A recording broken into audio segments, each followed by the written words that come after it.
చాలామందికి శారీరక సమస్యల కంటే మానసిక సమస్యలు పెరుగుతున్నాయి కాలక్రమంలో.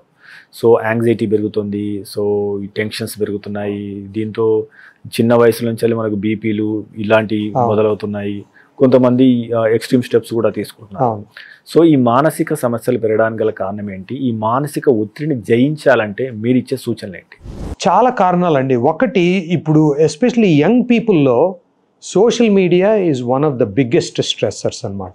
ఈ టిక్‌టాక్ కానీ, ఫేస్‌బుక్, ఇన్‌స్టాగ్రాము, దీనివల్ల మనకు ఒకటి కంపారిజన్ వస్తుంది, పీర్ ప్రెషర్ వస్తుంది. వాళ్ళు చేసింది మనం ఎందుకు చేయలేమని, అది అచీవ్మెంట్ ఉండొచ్చు. ఆ సోషల్ మీడియా వల్ల ఉండే ప్రెషరు ఇప్పుడు యంగ్ పీపుల్లో చాలా ఎక్కువ ఉంది. అది డెఫినెట్గా ఇట్స్ వెరీ కన్సర్నింగ్. అది దానికి సొల్యూషన్ అనేది అంత ఈజీ కాదు, బట్ అది ఎంత తగ్గిస్తే అంత బెటరు. అదొకటి.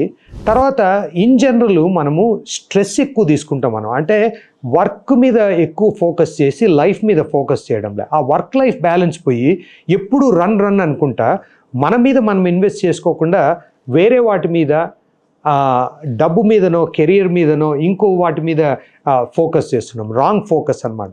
అది recalibrating your life priorities is very important అనమాట.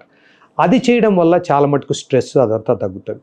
తర్వాత స్లీప్ గురించి మాట్లాడాము, ఎక్సర్సైజ్ గురించి మాట్లాడాము. ఈవెన్ ఫుడ్ వల్ల కూడా తేడా వస్తుంది. కాబట్టి ఆ ఫుడ్ చేంజ్ చేయడం వల్ల మనకు స్విగ్గీలు, జొమాటోలు ఇవన్నీ వచ్చేసాయి. తర్వాత బిర్యానీలు, బర్గర్లు. ఏది మన గట్ మైక్రోబయోమ్ని హెల్ప్ చేయడంలో. Gut microbiome will affect anxiety and depression. దానికి డైరెక్ట్ కనెక్షన్ ఉంది. గట్ బ్రెయిన్ యాక్సిస్ అంటాం కదా, అది కాన్స్టెంట్గా గట్ ఎంటరిక్ నర్వస్ సిస్టమ్, ఇది సెకండ్ బ్రెయిన్ అంటాం. ఇది కాన్స్టెంట్గా కమ్యూనికేట్ చేస్తుంది. కొంచెం స్ట్రెస్, మైక్రోబయోమ్ తేడా వచ్చినా బ్రెయిన్ అఫెక్ట్ అవుతుంది. దాంతో ఏమవుతుంది, యాంగ్జైటీ, డిప్రెషన్లు పెరుగుతాయి. కాబట్టి మనం ప్రాపర్ డయట్ తీసుకోవాలా, ప్రాపర్ రెస్ట్ తీసుకోవాలా, స్ట్రెస్ మేనేజ్మెంట్ చేయాలా, ఎక్సర్సైజ్ చేయాలా.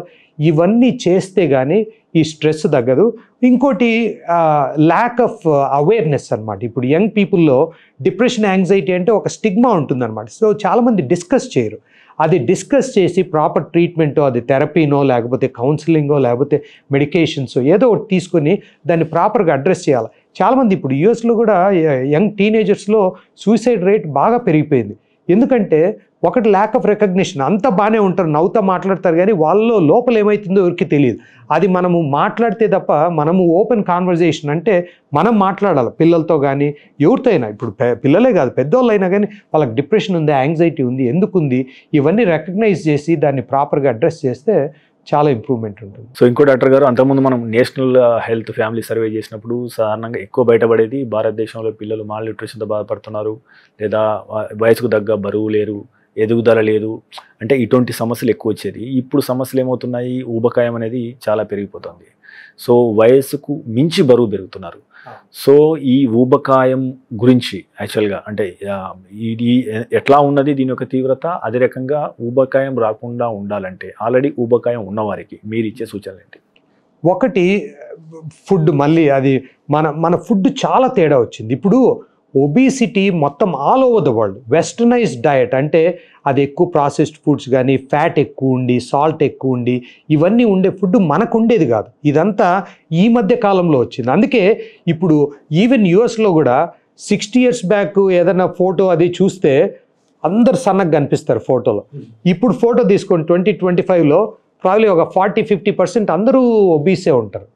అది ఒక ఫోటో కాదు, ఏ ఫోటో అన్నా తీసుకోండి. ఇండియాలో కూడా అదే అయిపోయింది. ఇండియాలో కొంచెం లేట్గా స్టార్ట్ అయింది. అక్కడ ఇండస్ట్రియలైజేషను అమెరికాలో 60s, 70s, World War II తర్వాత 50s నుండి స్టార్ట్ అయింది. మనకెప్పుడు ఈ రిఫార్మ్స్ ఇవన్నీ అయిన తర్వాత 90s నుండి స్టార్ట్ అయింది. అంతకుముందు ఇప్పుడు మేము పెరిగేటప్పుడు ప్రాసెస్డ్ ఫుడ్స్, ఈ చిప్స్లు ఇవన్నీ చాలా తక్కువ ఉండేవి. కాబట్టి మనం తినాలనుకున్నా అవన్నీ ఉండేవి కాదు. సో లక్కీగా మనము సేవ్ అయినట్టు. అందుకు మనకప్పుడు ఊబకాయం చాలా తక్కువ ఉండేది.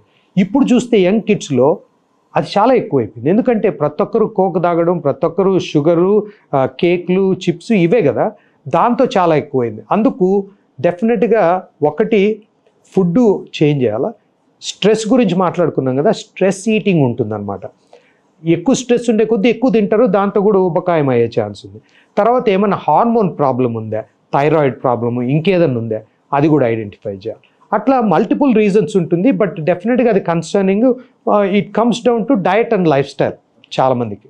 మీరు తీసుకునే అదే మందులు, అదే నాణ్యమైన మందులు, కానీ సగం ధరకే. అవును, మెడ్ ప్లస్ బ్రాండ్స్ పై 50 to 80% తగ్గింపు.